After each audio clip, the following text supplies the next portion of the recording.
Hello. आज हम मध्यकालीन भारत में गुलाम वंश के बारे में पढ़ेंगे। गुलाम वंश जो 1206 से 1290 तक इसका शासनकाल रहा था। चलिए देखते हैं।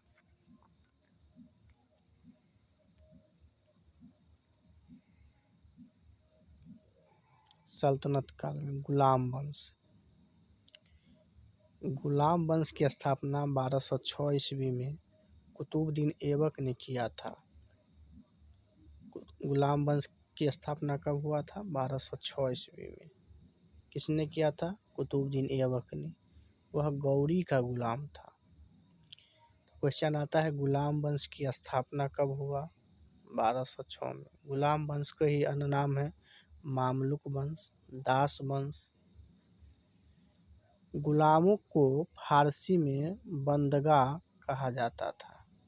गुलामों को फारसी में क्या कहा जाता था? बंदगाह। तथा इन्हें सैनिक सेवा के लिए खरीदा जाता था। तो गुलाम को किस लिए खरीदा जाता था? सैनिक सेवा करने के लिए गुलाम को खरीदा जाता था।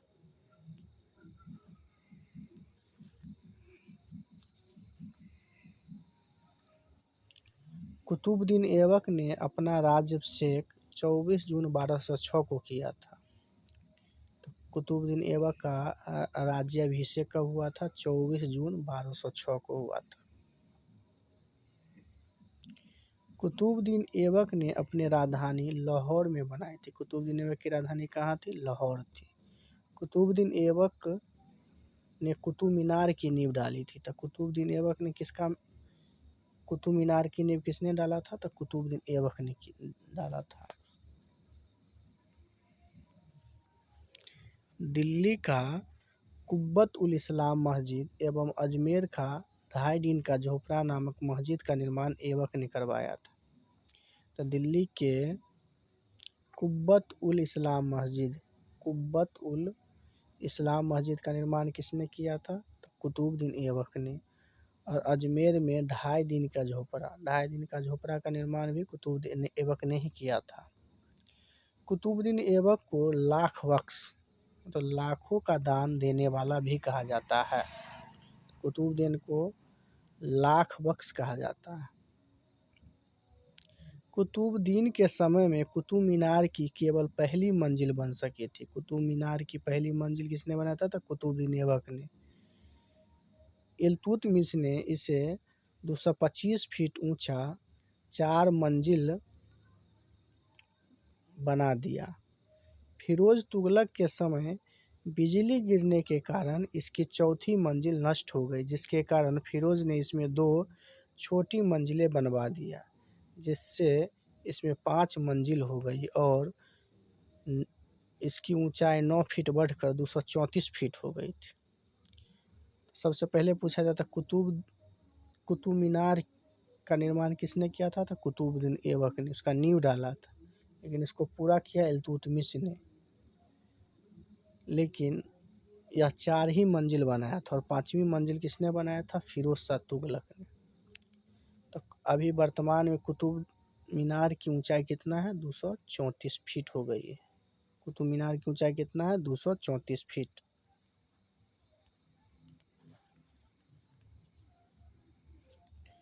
प्राचीन नालंदा विश्वविद्यालय को ध्वस्त करने वाला ऐबक का सहायक सेनानायक बख्तियार खिलजी था।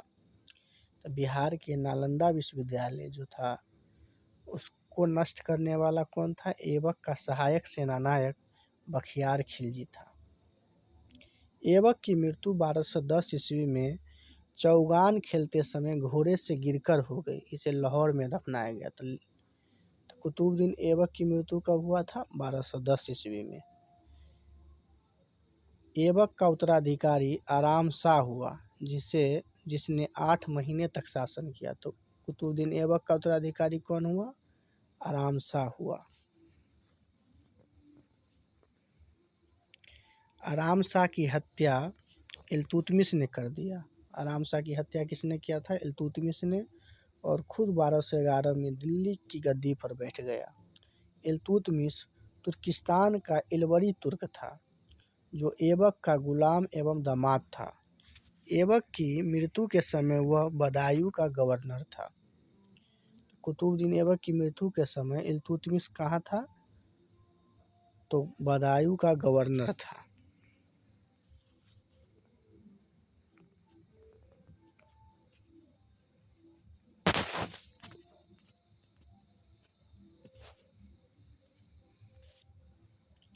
चलिए देख लेते हैं मंगोल के बारे में। मंगोल चीन के उत्तर में गोबी के रेगिस्तान के निवासी था। मंगोल कहाँ के था? तो गोबी रेगिस्तान जो मंगोलिया में है उसका निवासी था। वह एक घूमने फिरने वाला अर्धसभ्य जाति थी तथा उसका मुख्य पेशा घोड़ों और अन्य पशुओं का पालन करना था। वे बहुत गंदे रहते थे तथा सभी प्रकार का मांस खाते थे। उसमें स्त्री विषयक नैतिकता का सर्वथा अभाव था। यद्यपि माँ का सम्मान करते थे। वे विभिन्न कबीलों में बटे थे।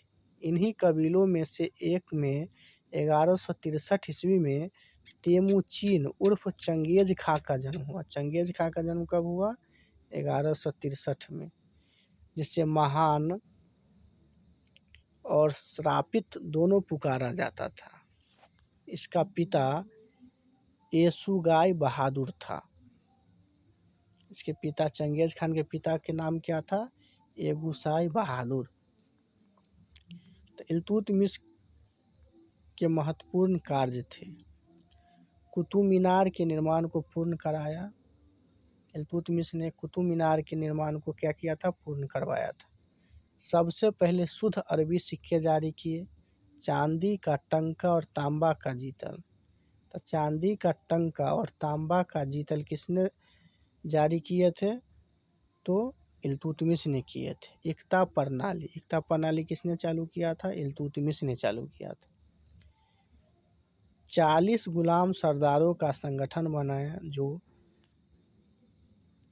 तरकान ए चहलगामी के नाम से जाना जाता था। तो पूछता है तरकान ए चहलगामी का निर्माण किसने कराया था? तो इल्तुतमिश ने कराया था। इसने सर्वप्रथम दिल्ली में के अमीरों का दमन किया। किसने किया था? तो इल्तुतमिश ने। इल्तुतमिश को कहा जाता है कि इसने गुलाम वंश के वास्तविक संस्थापक इल्तुतमिश को ही कहा जाता है।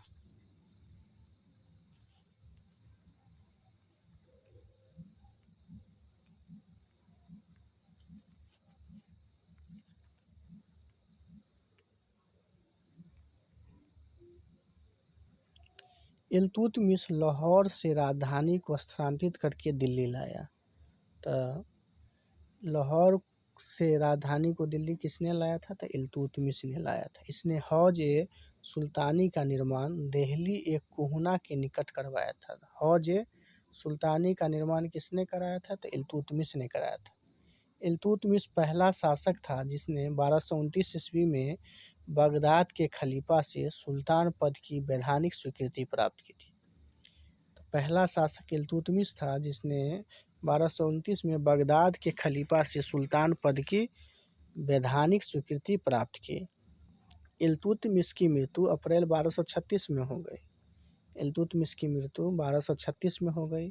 चंगेज खां से बचने के लिए ख्वारिज्म के सम्राट जलालुद्दीन को इल्तुतमिश ने अपने यहाँ उसको शरण नहीं दिया था। तो जलालुद्दीन को इल्तुतमिश ने अपने यहाँ शरण क्यों नहीं दिया था? चंगेज खां की डर से नहीं दिया था। इल्तुतमिश के बाद उसका पुत्र रुकनुद्दीन फिरोज गद्दी पर बैठा। वह एक अयोग्य शासक था। इसके अल्पकालीन शासन पर उसकी मां शाह तुर्कान छाई रही। शाह तुर्कान के अवांछित प्रभाव से परेशान होकर तुर्की अमीरों ने रुकनुद्दीन को हटाकर रजिया को सिंहासन पर आसीन कर दिया।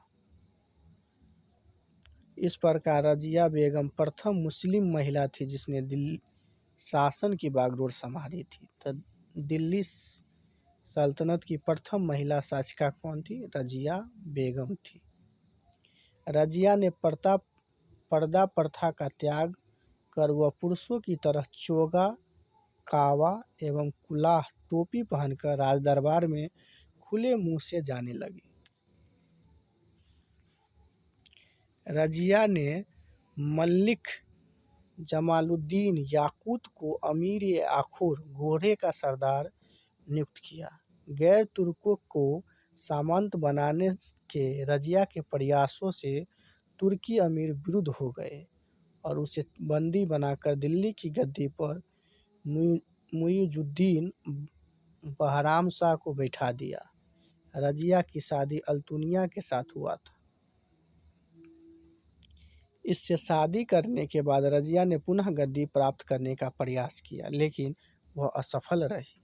रजिया की हत्या 13 अक्टूबर 1240 को डाकुओं द्वारा कैथल के पास कर दी गई।